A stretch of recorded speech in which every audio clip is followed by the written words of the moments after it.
Quelle guerre, quel combat. Non seulement l'opposition entre Ilia Topuria et Josh Emmett a tenu toutes ses promesses en matière de divertissement, mais en plus de ça, l'Espagnol a confirmé qu'il faut vraiment compter sur lui dans cette catégorie featherweight. On va analyser tout ça, c'est parti.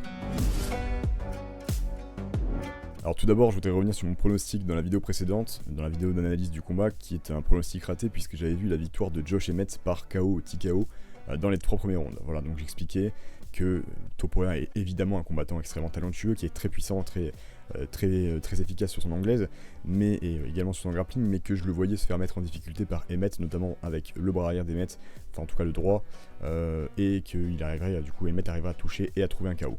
Il s'avère que c'est pas du tout ce qui s'est passé, il s'avère que c'est Topuria qui a gagné, qui a donné raison aux cotes, donc aux odds, qui le mettait favori à 1,23 je crois, contre 3,95 pour Emmett, donc voilà, donc c'est un pronostic qui est raté pour ma part. Par contre, si mon pronostic final s'avère être mauvais, il y a tout de même des choses en analyse que j'avais vu venir, donc je tiens à revenir sur ces points-là. Premièrement, le fait que je disais que si Topuria gagnait, c'est qu'on verrait probablement un Topuria un peu différent d'habitude, tout simplement parce qu'il a affaire à un gros morceau qui est Josh Emmett, et qu'il viendrait probablement de manière un peu plus attentiste, et c'est ce qui s'est passé dans les premiers rounds, notamment dans le premier et dans le deuxième. On l'a vu plus patient, moins surengagé, plus travailler avec son jab, et pour essayer de prendre la distance, pour essayer de prendre le coup d'œil sur Josh Emmett, ça lui a servi, donc voilà.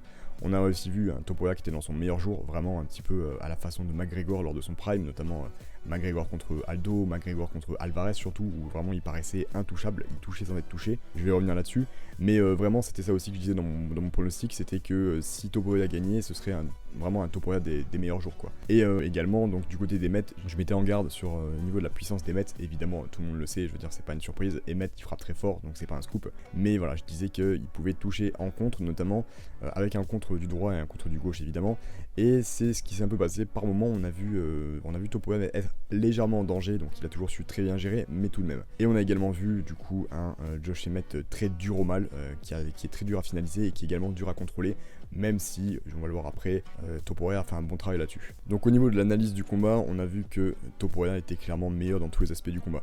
On a vu un Topuria qui était plus efficace en boxe anglaise, il touchait très bien notamment avec son jab, il avait une très bonne garde, avec un bras gauche qui était toujours à la tempe pour éviter le contre du droit de Josh Emmett, qui est réputé comme étant extrêmement violent, même si parfois il s'est quand même fait un petit peu toucher, et d'ailleurs il s'est plus fait toucher du gauche que du droit de Josh Emmett. Il y avait également une garde un petit peu à la Phil Hickel, vous voyez un peu ce truc un peu à la Mayweather, tout ça, avec l'épaule gauche bien haute, et qui lui a permis à Topuria de bien encaisser les coups, de bien rouler avec les coups et de pas les prendre plein pot. On a vu également, et ça c'était vraiment flagrant, je crois que c'est vraiment le point principal de ce combat, c'est une vivacité et une lucidité de Topuria qui était absolument extraordinaire, qui a réussi à déjouer en fait la puissance de frappe et l'anglaise de Josh Emmett. Grâce à quoi? Grâce à un in and out, donc in and out qui signifie dedans et dehors. Donc en fait c'est le fait de frapper, donc d'être dedans et de tout de suite ressortir très rapidement. Il a été extrêmement vif sur ses sorties, on l'a vu notamment au round 1, quand à un moment il se fait un petit peu toucher, il a tout de suite le réflexe de sortir, de faire un pas de retrait, et plutôt que de s'enrouler, de se mettre en garde, de se mettre en boule. Et ça c'est visiblement quelque chose qu'il a travaillé à l'entraînement, donc ce qui me fait dire que Topuria est très bon, c'est qu'il est capable d'incorporer des choses dans son jeu en fonction de son adversaire grâce à ses camps d'entraînement, et donc ça peut être très bon pour lui pour la suite de sa carrière. Donc on a vu également qu'il avait une très bonne gestion de la distance, alors ça va évidemment avec le in and out et le fait qu'il était vif, mais voilà, il était toujours en distance, donc il était toujours à distance de frapper, toujours à l'extérieur pour pas se faire toucher, vraiment il était extrêmement millimétré, c'était très précis et vraiment c'était magnifique à voir, c'était un véritable virtuose. Au niveau des combinaisons également, il était très propre, alors ça on connaît les combinaisons de Topuria, mais là c'était encore un niveau au-dessus. On l'a vu travailler au corps, on l'a vu travailler à la tête, on l'a vu enchaîner les combinaisons tout simplement, c'était parfait. Notamment une séquence qui m'a marqué, c'est à environ 3 minutes 30 dans le round 2, il envoie un bras arrière, un overhand, ensuite il met un uppercut tendu, et il remise ensuite avec un bras arrière full extension, vraiment genre bien tendu, avec un espèce d'overhand encore une fois. Et sur cette technique, il knockdown du coup Josh Emmett, il le met au sol. Et cette séquence me fait vraiment drôlement penser à des séquences qu'on a pu voir dans le combat de McGregor contre Alvarez, où McGregor, pareil, paraissait intouchable, il paraissait imprenable ce jour-là, il paraissait être dans la forme du jour, la forme de sa carrière. Donc j'ai retrouvé un peu de ça chez Topuria aujourd'hui, enfin en tout cas dans ce combat-là ce week-end, et c'était absolument fabuleux. On a vu également un sol qui était extrêmement rodé, avec un bon contrôle et notamment un bon ground and pound. On le sait que Topuria il est très bon au sol, c'est un très bon grappleur, il vient de là d'ailleurs à la base, et qu'il est très bon en ground and pound, mais là on a pu encore en faire l'expérience, en tout cas Emmet a pu en faire l'expérience, puisqu'il s'est mangé vraiment un gros ground and pound, il s'est mangé un Topuria qui était très puissant au sol, même si Emmet s'est très bien défendu, il a réussi à se relever rapidement, notamment dans le round 4 où il se fait knockdown à 2 reprises. Alors la première fois il se fait knockdown, il se met mettre au sol, Topuria essaie de le contrôler, et il arrive à se relever très rapidement, alors non seulement grâce à sa force physique, mais aussi parce qu'il est très méthodique. On voit que c'est un mec qui a l'habitude de lutter et mettre, on voit que c'est un gars, voilà, il se relève en mettant ses points d'appui, en retournant à la cage, et il arrive à monter, à se remettre debout, et tout de suite il réenchaîne, il attaque, il blitz, en attaquant Topuria. Et d'ailleurs dans le round 5, donc au tout début du round 5, après avoir passé un round 4 assez violent, Emmet il a subi, dans le début du round 5 il accélère tout de suite et il met un peu sous pression Topuria, il arrive à le faire reculer et il arrive à le toucher aussi d'ailleurs. Et on voit Topuria qui est un petit peu en deçà de ce qu'il a pu montrer dans le combat, moins actif, un peu plus sur le reculoir et avec un rythme un peu en dessous. Finalement il arrive à reprendre le rythme, notamment avec un takedown, avec un timing parfait dans ce round 5 où il arrive à mettre au sol Josh Emmet. Et là s'ensuit donc toute la séquence de fin du 5e round où il arrive à le contrôler et à bien frapper au sol. On a vu également du coup, on a pu lever certaines incertitudes sur la condition physique de Topuria. On a vu qu'il avait une très bonne condition physique même sur 5 rounds, donc ça il n'y a pas de souci. Par contre je donnerais peut-être un petit avantage au niveau de la condition physique à Emmet, parce qu'on a vu que dans le 5e round il était encore là. Après évidemment il n'avait pas autant touché que ce que Topuria a touché, peut-être que Topuria s'est plus dépensé aussi, mais voilà, j'ai trouvé dans le 5e round, malgré toute la violence et tous les coups qu'avait subi Emmet, j'ai trouvé que au niveau de la condition physique pure et dure, il était peut-être un petit peu au-dessus encore que Topuria, peut-être que c'est juste une impression, je sais pas. En tout cas voilà, je pense que Topuria il est fort en 5 rounds, il n'y a pas de souci. Peut-être qu'il sera, voilà, juste en fait ce que je dis c'est peut-être qu'il sera un peu en dessous au niveau condition physique sur 5 rounds, que des mecs comme Volkanovski, que des mecs comme Holloway, que des mecs comme Yair Rodriguez, etc. Donc le bilan de ce combat, c'est qu'on a vu un Topuria en mode virtuose. Il était là pour toucher sans être touché, il a fait de très belles combinaisons, il était extrêmement mobile, millimétré, précis, il était rapide, vif, il était insaisissable. Vraiment, les mots me manquent pour décrire vraiment la performance de Topuria. C'était magnifique, c'était un très très beau combat.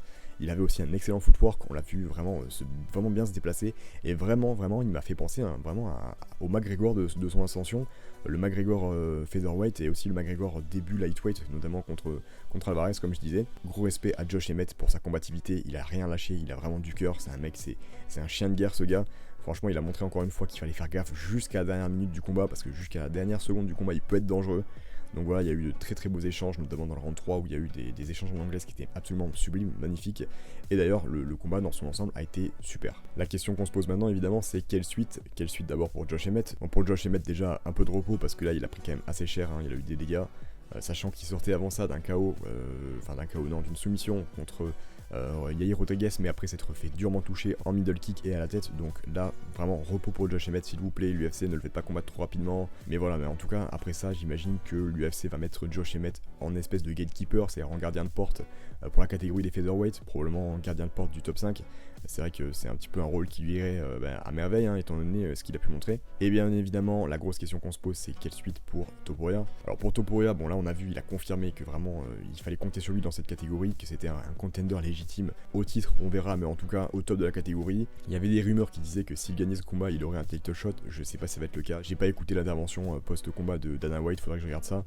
Mais voilà, donc soit il prendra le gagnant de Volkanovski Rodriguez, donc pour le titre, soit il prendra un autre contender qui est classé probablement au-dessus de lui, ou en tout cas kiff dans cette catégorie, donc un top 5. Et donc au-dessus de lui, on a évidemment Ortega, ça pourrait donner un combat fabuleux, avec notamment des phases au sol qui pourraient être extraordinaires.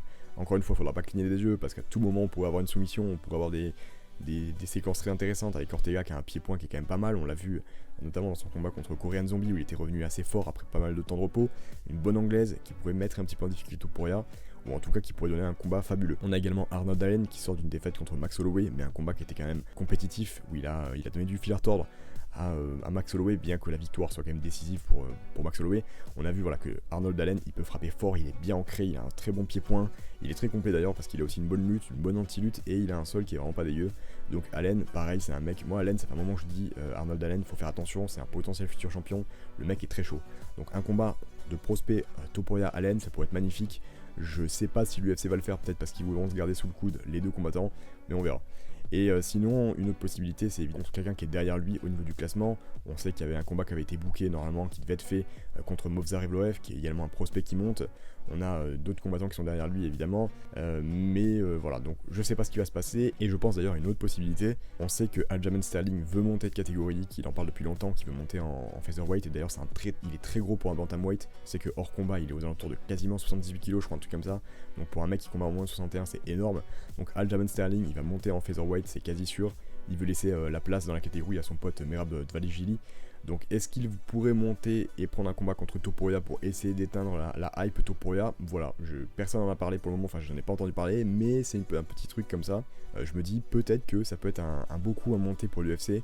Aljamain Sterling pour son premier combat en featherweight contre Topuria, pourquoi pas, on sait jamais. En tout cas une chose est sûre, c'est que sur le long terme il va falloir compter sur Topuria, il est vraiment très très fort. Il a un très bon potentiel et surtout il n'a que 26 ans, hein, je crois qu'on le dit beaucoup mais il faut le répéter encore, il n'a que 26 ans, c'est très jeune pour un mec de son gabarit, de son talent. Il nous fait penser voilà aussi à un Cody Garbrandt qui est arrivé très tôt, qui a été devenu champion très très jeune dans sa catégorie, en espérant que Topuria ne fasse pas du coup la même suite de carrière que Garbrandt, c'est-à-dire d'exploser en vol et d'enchaîner les défaites. Je pense pas, je pense qu'il a une intelligence Topuria dans sa gestion de carrière qui va montrer qu'il faut compter sur lui. Je pense que c'est un mec qui pourra être champion dans les années à venir. Peut-être que ce sera dans son prochain combat, hein, s'il prend un title shot contre Volkanovski ou Yair Rodriguez, peut-être qu'il pourra gagner le combat. Je doute qu'il soit au niveau de Volkanovski, je le vois en dessous. Je le vois en dessous aussi de Max Holloway. Je pense que Max Holloway pourrait vraiment très très durement le mettre en difficulté avec son anglaise. Et contre Yair Rodriguez, s'il venait à s'imposer contre Volkanovski, ce serait très intéressant, ce serait un combat qui serait très compétitif. Rodriguez, il a des très bons kicks, ça pourrait mettre en difficulté Topuria. Je sais pas qui est-ce que je donnerais favori, ce serait vraiment très très dur. Vraiment, encore une fois, j'ai adoré ce combat, j'ai adoré la performance de Topuria, il nous a encore fait délirer franchement. Et puis Josh Emmett, mais quel gars, franchement quel combattant. J'adore Josh Emmett vraiment pour ce qu'il montre et pour ce qu'il est capable de faire. Donc voilà, j'ai hâte de voir la suite, on a hâte de voir ce qui va être annoncé par l'UFC. Je vous dis à bientôt pour une prochaine vidéo.